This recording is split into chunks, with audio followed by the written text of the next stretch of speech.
You are 24. It is 11:47 on a Tuesday night, and you are staring at a tax payment screen with $2,614 still due. Your checking account has $418. Your credit card has enough room to pretend this is not happening. Mason says you are overthinking it. Eli says nothing. He has already said the useful thing 3 months ago. 3 months ago, a client sent you $10,000 for a freelance video project. It was the biggest payment you had ever seen with your own name next to it. You did not become rich that afternoon. You became temporarily loud. Your phone started vibrating. Mason called before the bank app had even stopped spinning. 10 grand? He said. You did it. You cannot celebrate that by moving it into some boring account. Eli, who you had known for maybe 6 months, looked at the screenshot and asked one annoying question. Did anyone withhold taxes? You laughed. Mason laughed harder. The problem with Eli was not that he was wrong. The problem was that he made being right feel like homework. But before the payment screen, before the quiet tax notice, before Mason started explaining why none of his advice had technically been advice, go back to the first number with 5 zeros. Level 1. The number that changes nothing, then everything. For 2 years, you had edited videos after work from a desk that shook whenever you moved your knee. You answered client emails during lunch. You learned color correction at 1 a.m. because a creator on YouTube said it was easy, which is how people describe things they have already learned and forgotten were hard. Then a small agency hired you for a campaign. You did the work. You revised the work.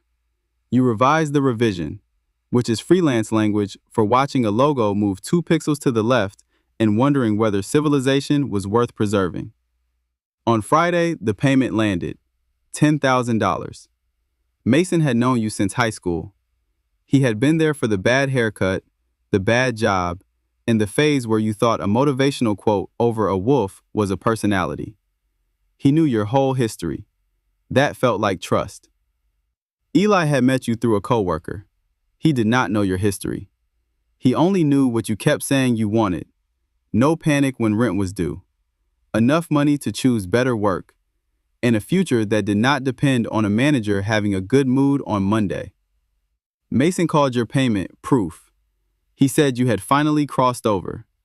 He talked about a better car, a weekend in Miami, a new phone.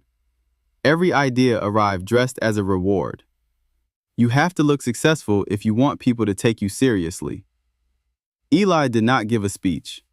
He opened a note on his phone and typed 3 lines.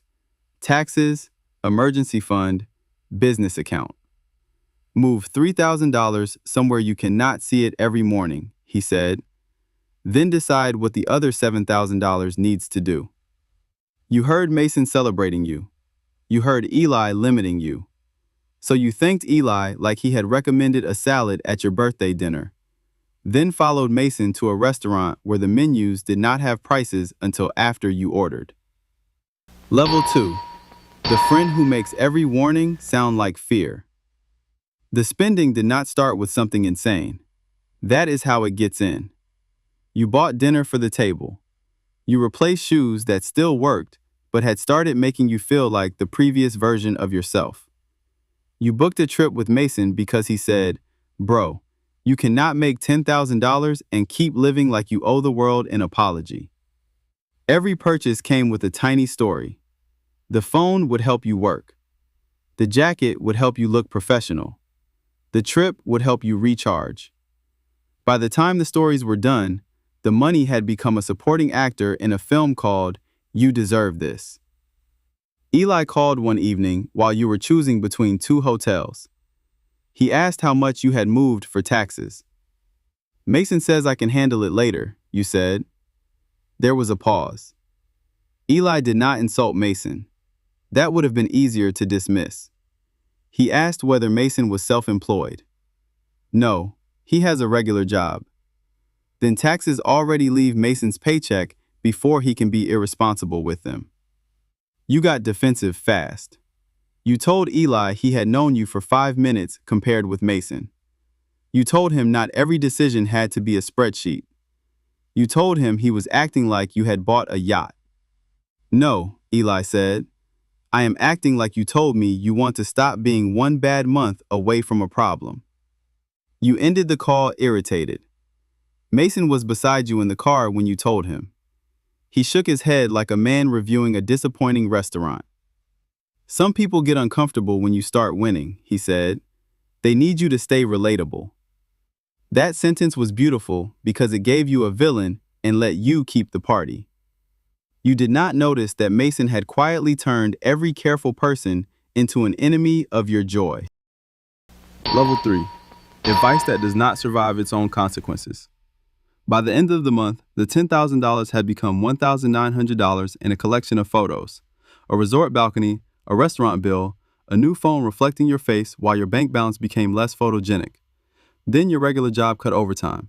Not your job, just the extra shifts you had been using to make your budget look like a plan instead of a wish.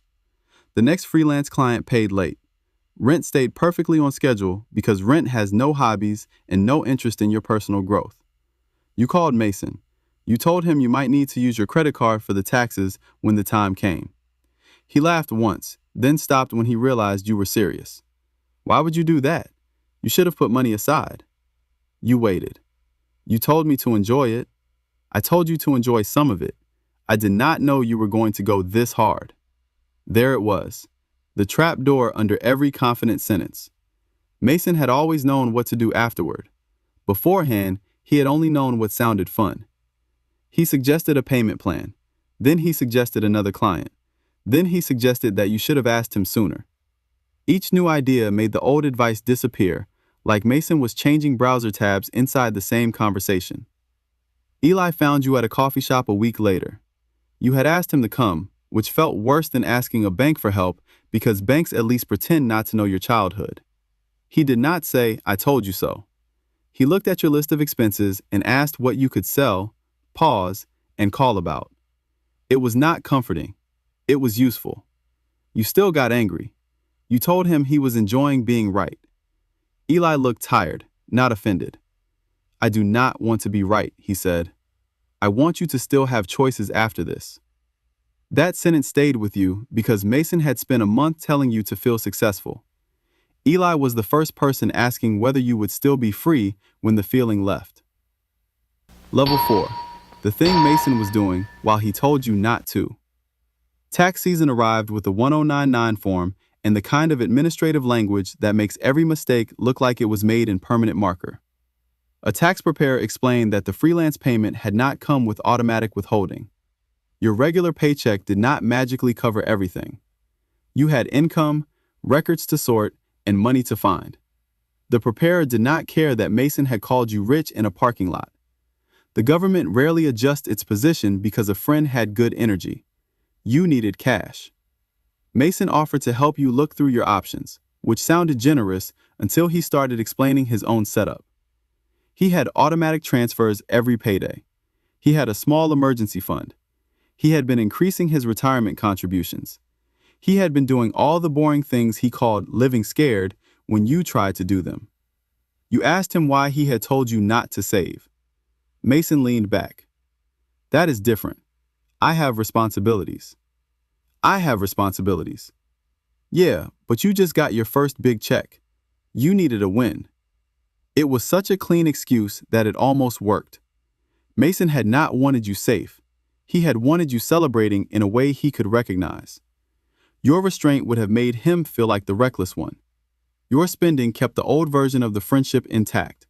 You two laughing, ordering too much, promising future you would handle it.